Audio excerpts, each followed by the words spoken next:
She's a survivor, family woman, writer, author, life coach, inspirational and public speaker, entrepreneur, author, and poet. She also serves as a volunteer on the Speakers Bureau with the Rape, Abuse, and Incest Network, the Denton County Friends of the Family Speakers Bureau and Sexual Assault Response Team, and is the founder director of the Hope Saves Ministry. Other honorable appointments include her serving on the National Bipartisan Task Force to End Sexual Violence with Congresswoman Jackie Speier, Rep. Annie Custer, Patrick Meehan, David Joyce, and Emmy Award-winning actress Mariska Hargitay, as well as she has served on the Texas Sexual Violence Task Force with Representative Victoria Need. Lavinia has also, she has a self-published 2 books. The first one entitled Breathe Again. That sounds good. Breathe Again. How Rape Brought a Woman of Misery to a Woman of Ministry, and Genie in a Bottle. And you're going to tell a little bit more about yourself? Okay. Look, because I went online and had an opportunity to read on some of the stuff that you have accomplished. Very awesome. So let's give her a hand clap as she comes forward. All right. Thank you. Well, like she said, I am Lavinia Masters, and I'm not going to do a speech. I'm just going to, you guys got all the formal stuff. So I'm the fun person, I'm the live person, I'm the comedy relief. But like she said, I am Lavinia Masters, and I kind of want to start with my story. But I want to start with, I don't know if you guys remember baby Jessica back in 1987. Jessica McClure that fell in the well in her aunt's backyard. And how we watched as a world, as a country, as a community, how they came to rescue her. And I think it took them from October the 14th through the 16th, 56 hours of rescuing this baby out of this well. Everybody was in love with baby Jessica. Are we going to get baby Jessica out of this well, and all of that she went through. And it made me think, because at this time I had been a victim of a violent sexual assault 2 years prior. And I kind of felt like baby Jessica. I was like, oh, they're going to rescue me. Is somebody going to come help me? Is somebody looking for my rapist? Is somebody trying to find my perpetrator? Why am I here alone in the dark? This is how I felt as a victim of sexual assault. And only to find out that nobody was looking for me. Nobody cared about me. Nobody thought about me, because I found out that my rape kit was sitting on a shelf for over 20-something years. But let me back up before I get to how God has made all of that turn to sunshine for me. I was also a victim of childhood sexual abuse. I don't remember much of it, like I don't remember who it was. I can care less now because God has healed me from all of that. But when we tie that in with bullying, because we were dealing with a lot of with bullying here today, I remember how I was bullied as a child. And part of the childhood sexual abuse, it strips you of who you are and what you see and how others see you, like everybody said here today. And that's exactly what happened to me. I was stripped of a lot of that. A lot of that was my self-confidence, my esteem about who I was. And so your mindset now is, I'm supposed to be abused. They're supposed to take advantage of me. People are supposed to do what they want to do to me. I don't care. And so that was pretty much my attitude. As I got older, after my rape kind of messed me up. It really set me back. I'm childhood sexual abuse, okay, bullied, okay, but when I was raped at knife point and I was threatened, because that was a form of bullying to me as well. Your power, breaking in my house, put the knife to my throat, and you're just taking from me, and I don't even know you. I mean, it's not that I need to know you, but still, this is a whole different form of bullying. It's a whole different form, and it really messed me up. It really messed me up. And so I really went into a dark place with this, and I remember an incident when I got in high school. I was in the 10th grade, we were living in Houston. I'm not going to call his name out because he's a police officer now, and if he sees my Facebook Live, he'll know who I'm talking about him. But anyway, this guy was like the high school, sweetheart, handsome. I mean, he was cute, had the gold tooth and everything, the good baby hair, all that stuff, and he chose me. But he was he was a bully. And I didn't realize how much of a bully he was because he was so subtle with it. But it was like, I want you over here. When I call you, you this, and that. Okay. Then finally I was like, wait a minute, hold up. This sounds too familiar. This is making me feel like something is not right. So what I did, I'm going to say his name. It was lunchtime. I mean, all the girls wanted him. Everybody told me how lucky I was. I'm like, this a fool. I don't know what y'all all excited about. Because something's wrong with him. Something's not right. We're in high school. I'm in the 10th grade. You just a junior, bro. I don't know what you're going through right now. But you're going to stop talking to me like this. And so I didn't have the confidence to snap, but I finally built up the confidence. You know what? I'm going to let him go. Because he think he all that. Everybody want him. They going to have him. Because I tell you what, you and your rings, because I'm not materialistic, we finna get rid of this today. So it was in between classes at lunchtime, and I told him. He met me in lunch because a certain time if you like where he was at. I'm like, hold up. Now I know my daddy wasn't in my house coming up, but I don't think my daddy would even talk to me like that, because my mama didn't talk to me like that. So I told him, I stood there, he busted, he would turn red and everything. Cute as he wanted to be, though. I ain't gonna lie, he was something else. But I looked at him and I said, you know what? I can't do this no more. Do what? I said, do this. I can't do this. You know, and that, me not dealing with my rape, that was really, it was like, because I'm gonna kill you, boy, in a minute. Because you're making me think of that guy that I did not know who it was that raped me that night, and how you're talking to me. And so I gave him his little rings and everything, and I said, I can't do this anymore. Oh my God, it was a scene at the mall. He had a fit, and I just stood there because I made up in my mind, this is not going to happen to me anymore. You know, whether boyfriend, stranger, I can't, because I'm going to be in jail somewhere. It's something that's not right. And I didn't understand it. My mom had been through a lot, and I didn't know it at that time, but nobody was there to support me or help me through the process of this. So as a 15-year-old at the time, I'm like, this ain't right. I'm going to kill somebody. You know, and I really tried to take my life. And then I'm like, I'm going to kill somebody else. It's not adding up. So I told him he acted a fool, of course. You know, he cussed me out. You know, then he said, nobody ever love you like I do. I hope they don't. Because I don't know what kind of love this is, but I hope they don't. You know, and I gave him, I said, boy, get your rings and go. And before I knew it, it was the next day. I'm going to say his name. I'm not going to put you out like that.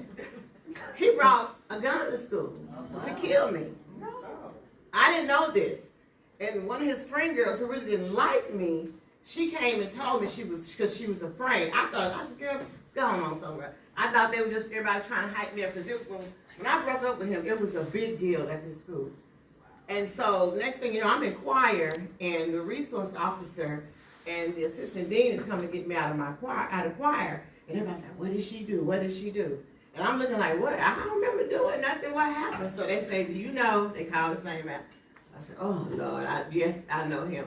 They said, what did you do to him? What did I do to him? What you mean what I do? I got tired of his craziness. That's what I did to him.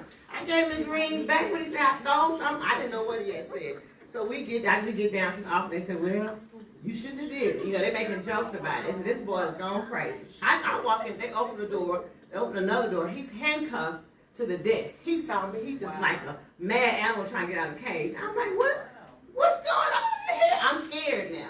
And so they set me down, and they told me that he had brought a weapon to school to end my life because I broke up with him. Wow.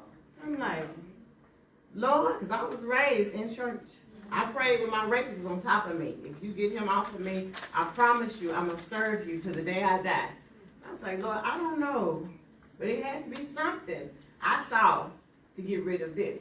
And my whole point of all of that, coming back up to my rape and my childhood sexual abuse, is like, and everybody else, it's like those things, they see us, the weak in us, and we're like, they prey on us, and they take advantage of us. But me thank God today that my mom and my grandmother raised me the way they raised me, where I went back to my first love, and I said, Lord, I need healing from this, because something is not right. My mom had been a victim of sexual violence and domestic violence, and she couldn't really give me the support I needed. My father was not in the home. You know, my grandmother had died when I was 9 years old. So it's like I'm out here in this world with untrained counselors. I'm acting out at school. I'm acting a fool, hoping somebody say, "What's wrong with you, baby girl? You didn't act this way before. You were straight A. Now you come in here, you starting up, you acting out, we're kicking you out of class." What happened over the summer? Nobody did that. You know, and that's another reason I like to raise awareness, because I'm like, these counselors, these schools, these principals, we need to step up to the plate and recognize that every kid is not just a bad kid. Yeah. Something could be happening in their home that's not right. Something could be happening in their lives that need to be paid attention to. And we say we're educators and we have a love and passion for children, but we ignore all of that. And it's like, where's my paycheck at, the ISD? That's all I worry about. We're going to write these kids a resource, put them out in an office or put them out. And we're adding to the problem instead of the solution. But getting back to me and my little craziness, my little world. I don't mind being called crazy because it's been a roller coaster ride for me. I'm not even lying. It has been amazing to go through this. And all I had to trust on was God. But that's what I'm telling you, that's all you need. That's all you need. I promise you that's all you need. But I had no idea that something like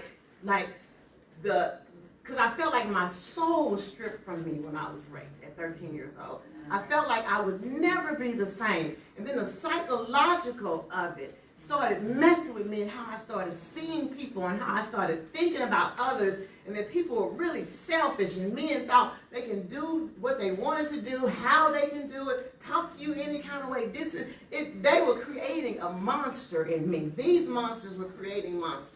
Because I'm like, you know what? I'm not putting up with this mess. No way, no how. You better believe that one. And I just turned into a whole different type of person. But you know, I met my husband. Bless his heart. He's been married for 29 years. And I love me some Ricky Lee. Everybody said that, Ricky Lee. But I'm going to tell you, that Ricky Lee done been through something with me. Because I met him when I was 17, turning 18. And I hadn't even started my healing process. But I told him about my rape. I was honest. I was transparent with him about that. He was like, okay. I know there was one okay he wished he would have never said okay to. But I thank God for him because he was patient with me. And he realized that something was wrong with me. And he got called into the ministry. They say them hellies will run you up in there with God. He got called into the ministry, bless his heart. And I knew that I had to really work on me. I had to really focus back to my first love. And that was with Christ and what I knew. And I'm like, so God, can you fix this? It's not a physical ailment. I'm not crippled. I can walk, I can see, I can talk. But I'm like messed all up in my head, in my heart, psychologically. Can you go that deep down and do something like that? Yes, he can. Yes. I'm a witness. Yes, he can. And when he began to do that, and when he began to restore and heal and make me into the person I am today, I said, Lord, not only did I thank him, but I remember that promise when that rapist was on top of me, and he asked how old I was, and I said 12, because you know when you turn 13 as a girl, you thought you was grown. So I figured if I say 12, he gonna get up and leave me alone. All he said was damn, and kept raping me. And so at that moment, he kept asking me questions. So I remember what my grandmother said. She said, if you're ever in a time of trouble, she said, call on the name of Jesus. Yeah. I took that literally. So I said, Jesus, while he was raping me. He was like, what? What you say? And I said, oh, I got him. I struck a nerve right there. You know, and I was one of them little bad kids like that. I said it again. You know, and he said, shut up. You said one more time to kill you. So I took a chance. Third time's charm. You come on through, Lord. Because I said Jesus again. You know, and that's when he stopped, you know, and he put me face down on the couch. And I didn't know if he was going to take my life or what, but I'm still here, and I'm thankful for that. But I knew, I said, Lord, I made a promise, because I began to go into a chant. I said, if I survive this, I'm going to serve you until I die. And I kind of got off track, which we all do sometimes during that growing up. But I had to come back. And I said, but you got to help me, because I can't go before people messed up. I can't go before people with this mask that I worn for years. I want to be transparent. I want to be real, because I want people to be helped. I want them to know that they don't have to continue to live in the rut that they are in. You don't have to wear those masks. You don't have to pretend you're okay and you're not okay. You can call those psychiatrists. You better call those counselors. You better sit down and work it out. You better get that crap out of you before it kills you. And that's why I had to do it. When God took me through my whole transformation, Then it was like, okay, what I'm going to do with it? I got to help somebody else.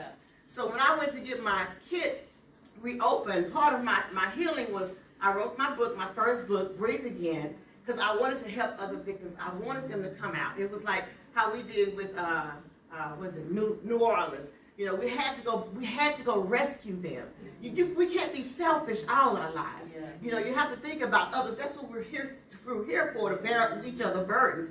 So I had to go back. I said, I got to go back and help my sisters, help my brothers that are broken, because I began to identify. I would meet people and I can tell, even though they're talking to me, they're faking the funk. They're tore up. They're messed up. You know, and I'm like, be real with me, because I'm going to be real with you. It's nasty. It hurts. It's embarrassing. You don't want to talk about that, but you find yourselves in unhealthy relationships where somebody is beating on you and taking advantage of you, and you're in unhealthy relationships with friendships, and they're always taking advantage of you and using you.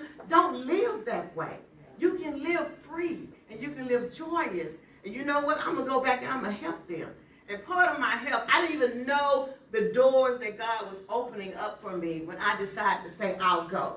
And when I decided to say, I'll go, I got a little bit upset because I found out that my kit wasn't even examined. I was like, wait, hold up.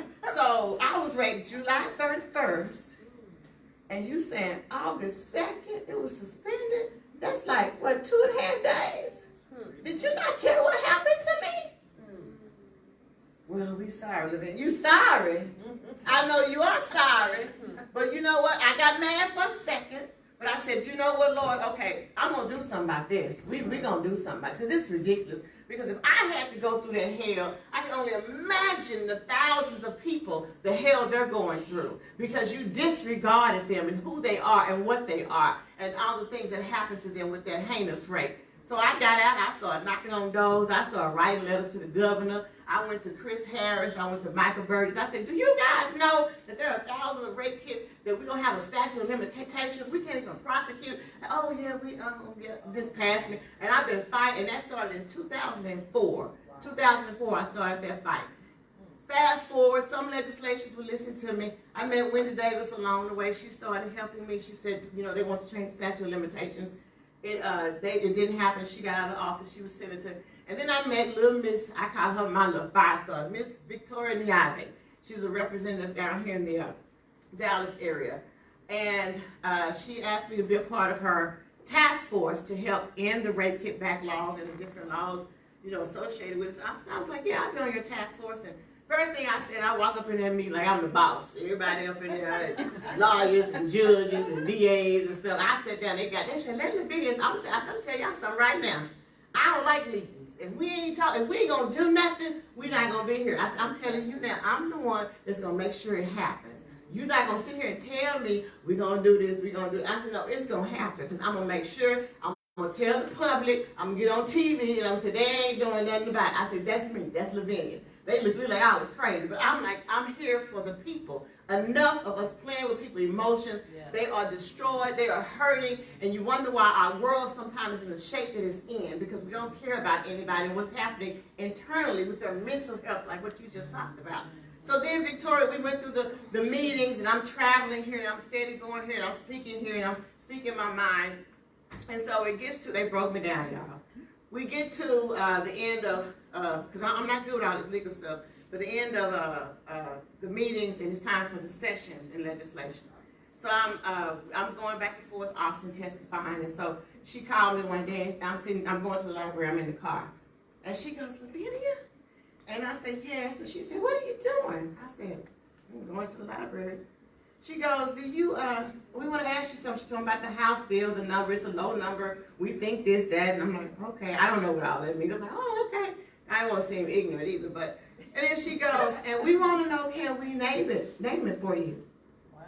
Name it for me. Like what you mean? Like, name it the Lavinia Masters Act. Wow. I said, like, name a law after me? She said, yes, Lavinia, you've been doing all this work, and then your story inspired us, and this, and that, and the rape kit backlog is, oh man, you should have saw me. I'm like, Lord, I hope nobody see me in this car. I'm snapping. No. And it was so emotional to me, but I was really crying because to me, it was God shining a seal of approval on me, saying that everything you've done, every tear you've cried, everything that you've done along and been obedient and been steadfast, doing his will, if you ask me, because it was not about me. I didn't care if I got praise. I don't care if people don't know my name. I didn't ask for one dime. My concern was people in their spirits, in their psychological, in their well-being after being victims of sexual violence, because it leads to other things that destroy you, like domestic violence and bullying, and you don't even realize it. And I'm like, there's got to be something I can do about it. So that's how we got here with the Lavinia Masters Act, House Bill 8, and it requires an audit of untested rape kits to determine the number of status and location of all rape kits in Texas. It creates a timeline for the submission, testing, and analysis of all ready selected kits.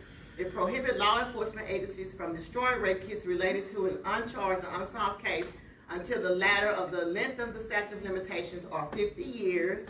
It tolls the statute of limitations for sexual assault and aggravated sexual assaults until the rape kit is tested, and it increased the timelines to the Texas Department of Public Safety maintain rape kits classified as non-reports from 2 to 5 years. So they have made great strides in the state of Texas for victims of sexual assault, and for those victims who don't want to give you a name right now, we stress that you still go in and get examined, because we can sometimes find other rapists. We got serial rapists out there with their DNA evidence. And you don't, at that moment, you don't have to say, well, I want to give my name. Just do it as a John Doe, like the lady that recently came forward with, I can't think of that crazy boy name up there. What's his name? That judge said. That personal trainer? No, was he a college kid, and the judge said he come from a good family. Rock? Yes, him. But you don't have to give your name right now, but at least give the evidence, because you can be stopping so many predators that are out there that are roaming these streets and who are not identified, but that evidence is sitting on shelves. So that was the importance of all of this. And that is the importance of why I do what I do. Like I said, I didn't look for it to be a law. And it's a coincidence that my shirt says Trailblazer. This is an event that we put on with some ladies, and they call me a Trailblazer, and so I'm getting next Friday, the 4th, as a matter of fact, I'm getting recognized State of Texas Trailblazer Award, Real Life Hero, and I'm like, Lord, I didn't ask for all of this. I didn't ask for all of this, but I appreciate it, and I'm humbled, because I'm humbled that people are getting helped, and that you guys have a mouth to go with it, because I'm not afraid, I'm not ashamed to talk about what happened to me. I'm not ashamed to come help you. I'm not ashamed to get in the trenches with you. I want people to know this is something we need to talk about, and take away the taboo that comes with it, or the shame that used to come with it, or the whole, you know how we used to do, what happens in this house, we don't talk outside this house. We got to eliminate all of that. We have to train our children so they can come to us and talk about these things. So I'm excited to be here. I thank Star again for the invitation, Miss Sasha for the graceful giving me my present, and how she did the, what do you call these, pulling those things out the, what do you call it? Anyway, raffles. But I enjoyed you guys. I appreciate you guys, and God bless you. Anybody have any questions for her? Sorry. Can I ask one? So what was the outcome after reopening? Oh yeah, that's a good point. After reopening my kit, of course, statute of limitations had expired. I had lost 2 of them. And then my perpetrator, he was in prison for the other race, but he had got out a 10-year tenure, and he was coming up for parole again. But then my case was solved, and so when we did our whole campaign to protest his release, of course, state parole board called us and said, no, we're not going to be the laughingstock of Texas. I'm like, you already are, unfortunately. But he's still in there, needless to say, because they offset every 2 years. I don't protest his parole anymore, because since then we put a law together in 2009. Clark, what was his name? DA, what's the old DA name? Watkins, I'm sorry, that's my buddy too. DA Watkins had wrote a law up for us where those of old who can't grandfather our cases, our DNA is on these guys' CPS records now. So even if you have family members that they say, I have an old rape kit, but my statute of limitations has expired and he did this, well, they are supposed to use your DNA evidence still on his DPS records in their punishment phase if they did something against you. So we make sure we try to cross all the T's and dot all the I's when it comes to this. So we are here for that. And if you guys can think of anything else, don't be afraid to let me know, and I'll let Victoria know. And I don't mind going back down there testifying and say, hey, we need to change this. We forgot about this. So yes. Trailblazer, the Masters Act, Lavinia, Masters Act. Thank you. All right, that was a great testimony, good information for ladies who have endured, who have gone through, you know, something similar. Your book, Breathe Again, where do they purchase your book at, Lavinia? Was it Amazon? Yeah, Amazon. On Amazon? And then the Genie in the Bottle is on